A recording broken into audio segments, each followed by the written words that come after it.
Hello friend, आज हम आपको वैशाख मास महत्तम का 8वां अध्याय सुनाने जा रहे हैं। वैशाख मास में सूर्योदय से पहले स्नान करने से आरोग्यता प्राप्त होती है, व्यक्ति के जीवन में प्रभाव पड़ता है और आंतरिक आनंद मिलता है। इसी के साथ बुद्धि शुद्ध होती है और इरादे प्रबल होते हैं। इसीलिए इस मास में हर व्यक्ति को कुछ न कुछ पुण्य कार्य जरूर करना चाहिए। अब गणेश भगवान को याद करते हुए महत्तम शुरू करते हैं। जय गणेश जय गजबंदन, कृपा सिंधु भगवान, मूषक वाहन दीजिए ज्ञान बुद्धि वरदान। तो प्रेम से बोलिए गणेश भगवान की जय। अब सुनते हैं 8वां अध्याय। अध्याय 8 में सूत जी महाराज यमराज जी और ब्राह्मण का संवाद बताते हैं। शौनिक आदि 88,000 ऋषियों ने सूत जी से कहा, हे सूत जी, आपके श्रीमुख से नारद जी द्वारा वर्णित वैशाख महत्तम को सुनकर हम सभी धन्य हुए। ये वैशाख इतना ज्यादा पवित्र और पुण्यदायी है, इसलिए सूत जी महाराज इस विषय को पुनः विस्तार से कहिए। आपके उत्तम वचन रूपी अमृत का पान करते करते हमें तृप्ति नहीं हुई है। सूत जी बोले, ऋषियों, इस विषय में एक प्राचीन इतिहास है जिसमें एक ब्राह्मण और धर्मराज के संवाद का वर्णन है। आप संवाद को ध्यान पूर्वक सुनो। एक समय एक ब्राह्मण ने धर्मराज, हे धर्मराज जी, धर्म और अधर्म के निर्णय में आप सबके लिए प्रमाण स्वरूप हैं। मनुष्य किस कर्म से नरक जाते हैं तथा किस कर्म को करने से वे स्वर्ग में आते हैं, कृपया करके सब बातों का वर्णन कीजिए। यमराज जी बोले, ब्राह्मण, जो मनुष्य मन, वाणी तथा क्रिया द्वारा धर्म से विमुख और श्री विष्णु भक्ति से रहित है, जो ब्रह्मा, शिव तथा विष्णु को भेद बुद्धि से देखते हैं, जिनके हृदय में विष्णु विद्या से विरक्त हैं, जो दूसरों के खेत, जीविका, घर, प्रीति तथा आशा का नाश करते हैं, वे नरक में जाते हैं। जो मूर्ख जीविका का कष्ट भोगने वाले ब्राह्मणों को भोजन की इच्छा से दरवाजे पर आते देख उनकी परीक्षा करने लगता है, उन्हें तुरंत भोजन नहीं देते, उसे नरक में जाना चाहिए। जो मूर्ख, अनाथ, वैष्णव, दीन, रोगों से परेशान तथा वृद्ध मनुष्य पर दया नहीं करता तथा जो पहले कोई नियम लेकर पीछे अजितेंद्रियता के कारण उसे छोड़ देता है, वह निश्चय ही नरक का पात्र होता है। जो सब पापों को हरने वाले दिव्य स्वरूप, व्यापक, विजयी, सनातन, अजन्मा, चतुर्भुज, अच्युत, विष्णु रूप दिव्य पुरुष श्री नारायण देव का पूजन करता है, वे श्री हरि के परम धाम को प्राप्त होते हैं। ये सनातन श्रुति है। भगवान दामोदर के गुणों का कीर्तन ही मंगलमय है, वही धन का उपार्जन है तथा वही इस जीवन का फल है। अमित तेजस्वी देवादिदेव श्री विष्णु के कीर्तन से सब इसी प्रकार नष्ट हो जाते हैं जैसे दिन निकलने पर अंधकार। जो प्रतिदिन श्रद्धा पूर्वक भगवान श्री हरि की यशोगाथा का गान करते हैं और सदा उन्हीं में लगे रहते हैं, वे मनुष्य स्वर्गगामी होते हैं। विप्रवर, भगवान वासुदेव के नाम जप में लगे हुए मनुष्य पहले के पापी रहे हों तो भी भयानक यमदूत उनके पास नहीं पटक देखते हुए दूसरा कोई ऐसा साधन मैं नहीं देखता जो जीवों के संपूर्ण पापों को नष्ट, दान के फल का परित्याग कर दिया है, वे मनुष्य स्वर्ग जाते हैं। जो दिन में सोना छोड़ देते हैं, सब कुछ सहन करते हैं, पर्व के अवसर पर जो मांगने पर प्रसन्न होते हैं, देव प्रिय वचन बोलते हैं तथा जिन्होंने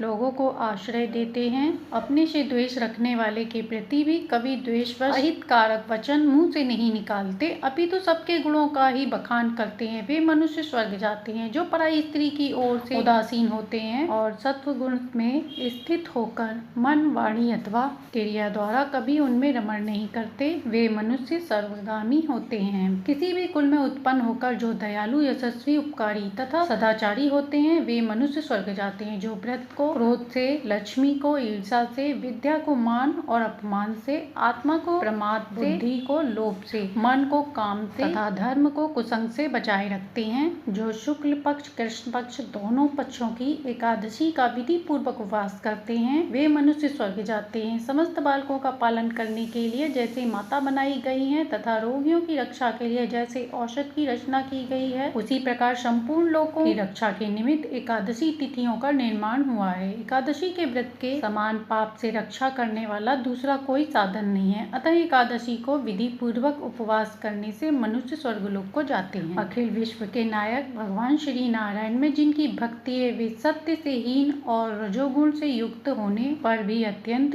पुण्यशाली हैं तथा अंत में बैकुंठ धाम में पधारते हैं। जो व्यक्ति यमुना, गंगा तथा पुण्य सलिला, गोदावरी का सेवन और सदाचार का पालन करते हैं, जिनकी स्नान और दान में सदा प्रवृत्ति है, वे मनुष्य कभी नरक के मार्ग में नहीं जाते हैं। जो कल्याणकारी नर्मदा नदी में गोते लगाते हैं तथा उनके दर्शन करते हैं, वे पाप रहित हो महादेव जी के लोक में जाते हैं और चिरकाल तक वहाँ आनंद भोगते हैं। जो मनुष्य चंबल नदी में स्नान करके शौच, संतोष आदि नियमों का पालन करते हुए वे उनके तट पर विशेषतः व्यासार्ध से 3 रात निवास करते हैं वे स्वर्गलोक के अधिकारी होते हैं। जो गंगा जी के जल में अथवा प्रयाग, केदारखंड, पुष्कर, व्यासराम या प्रभास क्षेत्र में मृत्यु को प्राप्त होते हैं वे विष्णु लोक में जाते हैं। जिनकी द्वारिका या कुरुक्षेत्र में मृत्यु हुई हो, योगाभ्यास से मृत्यु को प्राप्त हुए हैं अथवा अकाल मृत्यु में जिसके मुख से हरि इन 2 शब्दों का उच्चारण हुआ है वे सभी श्री हरि के धाम जाते हैं। हे विप्र, जो द्वारकापुरी में 3 रात भी ठहर जाता है वह अपनी 11 इंद्रियों द्वारा किए हुए सारे पापों को नष्ट करके स्वर्ग में जाता है। ऐसी वहाँ की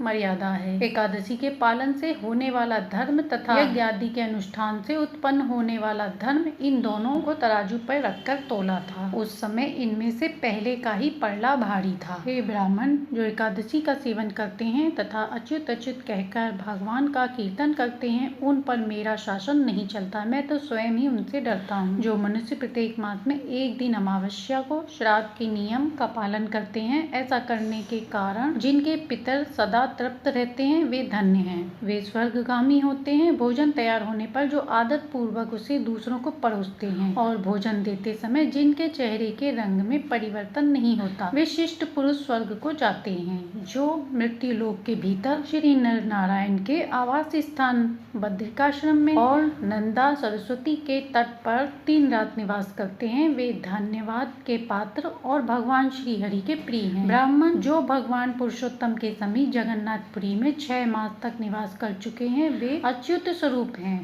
और दर्शन मात्र से समस्त पापों को छूट जाते हैं। जो अनेक जन्मों में उपार्जित पुण्य के प्रभाव से काशीपुरी में जाकर मणिकर्णिका के जल में गोते लगाते हैं और श्री विश्वनाथ जी के चरणों में मस्तक झुकाते हैं वे भी इस लोक में आने पर मेरे वंदनीय होते हैं। जो श्री हरि की पूजा करके पृथ्वी पर कुश और तिल बिछाकर चारों ओर तिल बिखरते हैं और लोहा तथा दूध देने वाली गोदान करके विधि पूर्वक मृत्यु को प्राप्त होते हैं वे मनुष्य स्वर्ग को जाते हैं। जो पुत्रों को उत्पन्न करके उन्हें पिता पितामहों के पद पर बिठाकर ममता और अहंकार से रहित होकर मरते हैं वे भी स्वर्ग के अधिकारी होते हैं। जो चोरी डकैती से दूर रहकर सदा अपने ही धन से संतुष्ट रहते हैं अथवा अपने मार्ग पर ही निर्भर रहकर जीविका चलाते हैं वे मनुष्य स्वर्गगामी होते हैं। जो स्वागत करते हुए शुद्ध पीड़ा रहित मधुर और पाप रहित वाणी का प्रयोग करते हैं वे लोग स्वर्ग जाते हैं। जो दान धर्म प्रवृत्ति तथा धर्म मार्ग के अनुयायी पुरुषों का उत्साह बढ़ाते हैं